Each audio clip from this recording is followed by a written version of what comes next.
Halo, assalamualaikum semuanya. Udah lama nggak bikin video dan kali ini mau membahas satu-satunya lensa ultrawide buat APS-C Sony, yaitu ini dia 10-18 mili f4 dari Sony.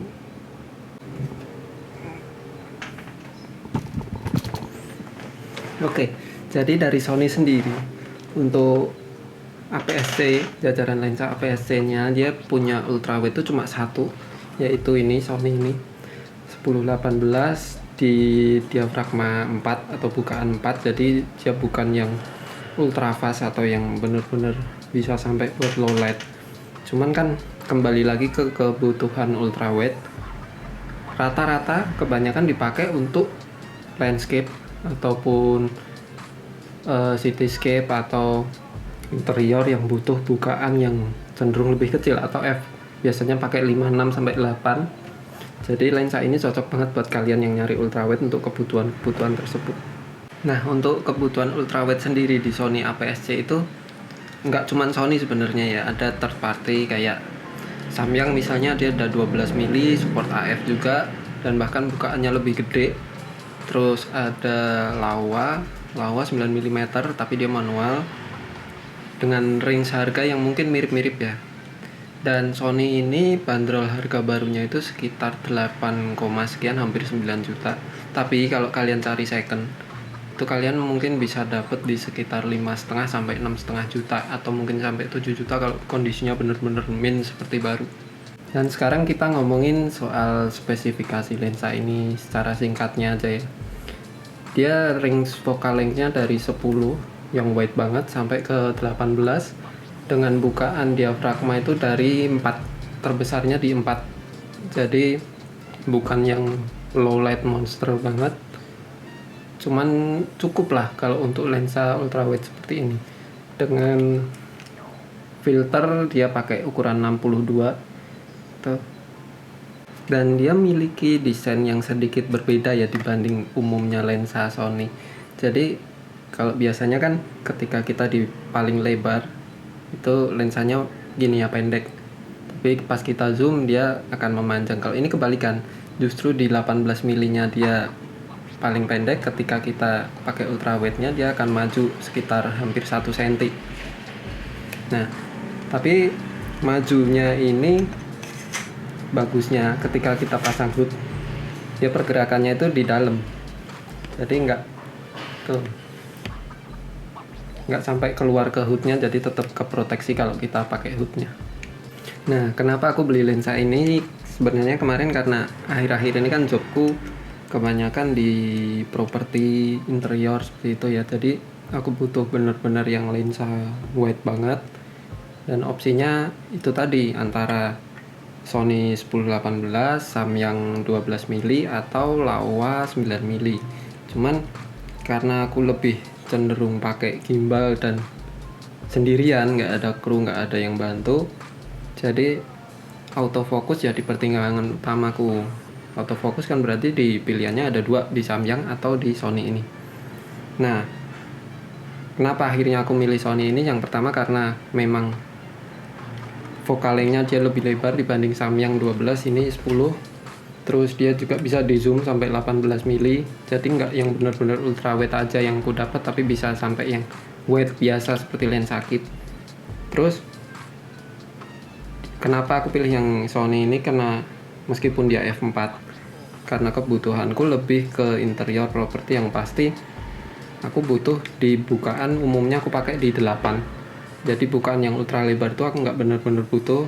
Dan memang kalau di ultrawide kan bokeh itu nggak terlalu kelihatan ya, meskipun ada tapi tipis, nggak seperti kayak lensa prime yang 35 yang sekarang aku pakai ini 35.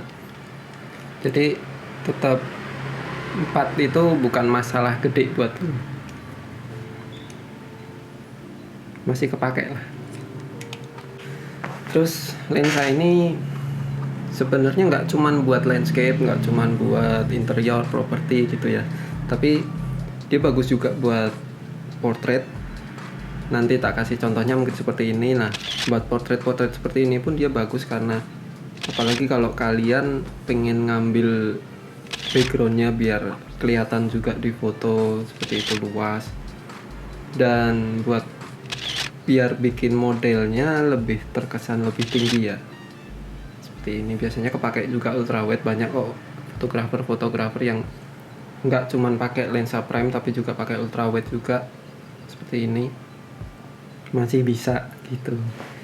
Dan buat vlogger pun sebenarnya ini cocok karena dia ultrawide, jadi kita nggak perlu terlalu jauh. Kayak ini kan jarakku jauh banget sama lensa 35 ini, itu dia cocok. Dan kemarin sempet istilahnya kalau di luar ya, dia jadi lensa favorit banget karena pas perilisan ZV-E10 yang memang ditujukan buat konten kreator, buat vlogger gitu kan, butuh lensa yang ultrawide yang luas, dan biasanya didominasi sama lensa 16 mm nya Sigma. Mereka pada pakai itu karena ya secara ini memang secara kualitas memang bagus, wide-nya dapet, bukaannya gede, jadi pas buat mereka. Tapi ketika butuh yang lebih luas lagi, itu dia pilihannya ada di sini. Dan ini banyak banget kemarin yang istilahnya ngejodohin sama ZV-E10 itu.